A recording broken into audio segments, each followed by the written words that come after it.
Hello everyone, good morning and welcome back to Sports Today. So it's a pretty chilly morning down here in the Delhi NCR area where we work. I don't know how it is for you guys at any part of the world that you're watching, but we hope you're having a good Friday morning and hope you got a good night's rest. But you know, one thing that doesn't really get a lot of rest, world of sport and the news cycle. So whilst we were catching up on some important sleep, there were plenty of things that were happening which may have actually missed your attention. So we're joining you in this here video to actually bring you all of the happenings that have happened whilst you were getting some rest. So without further ado, let's get straight to it. And first off, one of the things that we have to talk about in recent times, or what has been spoken about a lot, is the ODI form of Suryakumar Yadav. Now, Sky as a T20I player is unquestionably first choice. The same cannot be said about ODIs, and him getting 3 straight golden ducks in the ODI series against Australia didn't really help his case all that much. However, whilst because of the fact that team management have actually continued to back him in public, it's drawn the ire of one former India player in the form of Lakshman Shivaramakrishnan. Now, Shivaramakrishnan took to Twitter to actually post a rather incendiary thing or two about Sky and how much protection it is he's afforded by team management. Let's look. He says, it's a fine example of how only certain players get protection. Sky is a great example. T20 cricket is different from 50 overs cricket. Just don't segregate red ball and white ball cricket. Oh, Sky was part of the test team as well. You can't pick a player based on T20 performances for all formats. He followed up with a second tweet in a thread that says, it requires great ability to be innovative, but if that is the only way you play, you will get found out in slightly longer formats, be it 50 overs or test matches. Oof, tell us how you really feel, Siva.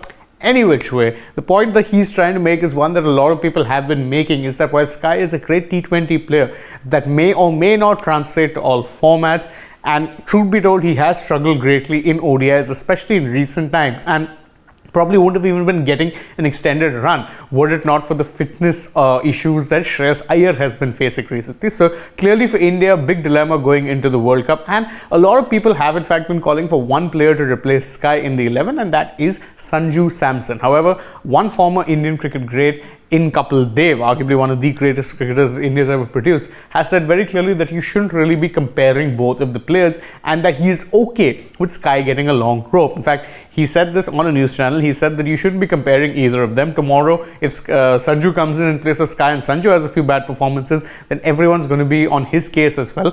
Team management should back a player if they feel like he has potential. Yes, sometimes people outside will talk, but it's okay if they do. If you want to back a player who has potential, or you feel has potential, then it's okay to give them a long rope. That is what he said regarding Sky playing in ODIs. And truth be told, you can understand or not understand either or both of these opinions. But the real question that comes to my mind is how long a rope is too long of a rope. We've seen it happen a lot of times where long ropes tend to become more like a noose around a player's neck. KL Rahul being a fine example, because he got a very long rope. It just didn't work out for him. His form ended up getting worse and worse before he was finally actually dropped from a particular format or two. So how well have we reached that point with Sky, and can you afford to give him a long rope considering ODI World Cup is later on this year itself? That's something we'll see on. But one thing that is on the horizon before the ODI World Cup is of course the IPL. We're about a week away from the start of India's biggest cricket tournament in terms of domestic cricket, and Ravi Shastri, former India head coach and former India captain, has in fact made an interesting statement about managing a player's workload through the IPL. He said that, look, boards and franchises need to sit down together, and if a player's workload needs to be rested even through the IPL, then the BCCI has to pull rank and say, look, sorry, we can't have this player play more than X number of games. It's about putting India first and not the franchises. In fact, he said that one of the reasons teams need to be doing this, or rather team management needs to be doing this, is because number of injuries that players are suffering, well, it's becoming way too much. And it does, of course, this is not what Shastri said, but it does for me raise a lot of questions about what exactly is going on in the NCA. And especially if you consider the fact that players' workloads are already managed a lot. Nevertheless, a lot of people would be happy to see players get their workload managed at the IPL rather than consistently in international cricket. I certainly would be okay with it, but whether or not that happens seems unlikely at most. Switching our focus now from the world of cricket to the world of football, and Cristiano Ronaldo, who's playing his first match for Portugal since the World Cup, was on the score sheet twice, and it puts to doubt any talk about him potentially moving away or retiring from international football. Don't forget, Ronaldo ended up becoming the most capped player in the history of international football during this particular match, and we'll be having a separate video up on him as well as another player with whom he's inexplicably linked to the hip at Lionel Messi. Lionel Messi and Argentina were playing their first, international football match since that triumph at Qatar in the end of 2022, and they got a rapturous applause from their home fans.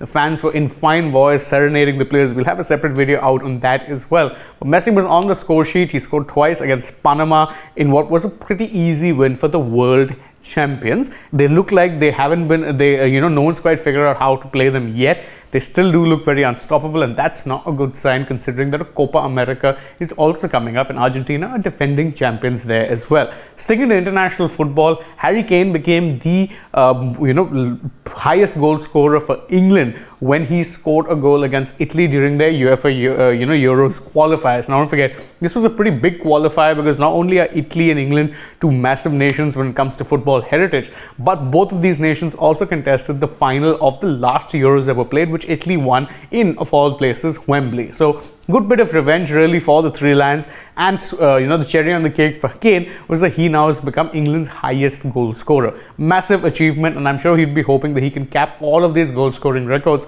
with a few trophies sooner rather than later. Switching our focus now from the world of football to the world of Formula One, and there's been a major reshuffle in McLaren. Now we know for a fact that McLaren are a team with a great history in Formula One, but in recent seasons have been floundering either in or lower than the midfield, and 2023 was supposed to be a better year than what 2022 was, but so far they've really been struggling, and this time not just in the midfield but in the back of the field, because they've really struggled with their new car, and it's led to a massive technical reshaping by the walking based racing team. In fact, this man on your screen, on the left hand of your screen, James Key, has now been sacked as McLaren's technical director, and this is being seen as a major shake-up by the Zach Brown-led side, because they want to actually be a title-winning team come 2025. Reason for that being, of course, is that by 2025, McLaren will have all the infrastructure in place, which they're still kind of working on. Don't forget, they're working on a new wind tunnel and CFD area. So all of these things are still being done as far as putting in the work is concerned,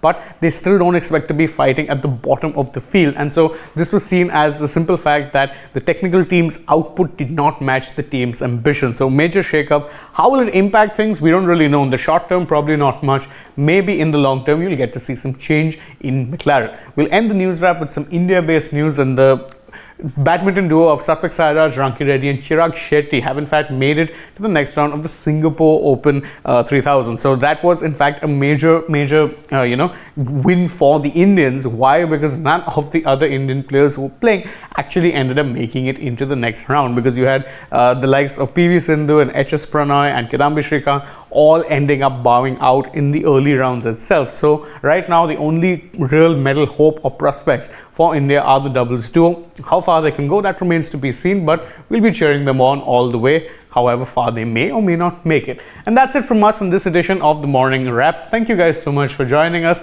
As always, if you enjoy our work over here at Sports Today, please don't forget to like this video, share it with your friends, subscribe to the channel, tap that bell icon, leave us a comment, follow us on Instagram, Twitter and Facebook, and don't forget to download the SportsTech app. If you're already on the channel, go ahead and check out some other videos that we've put out. For now though, from my side, goodbye.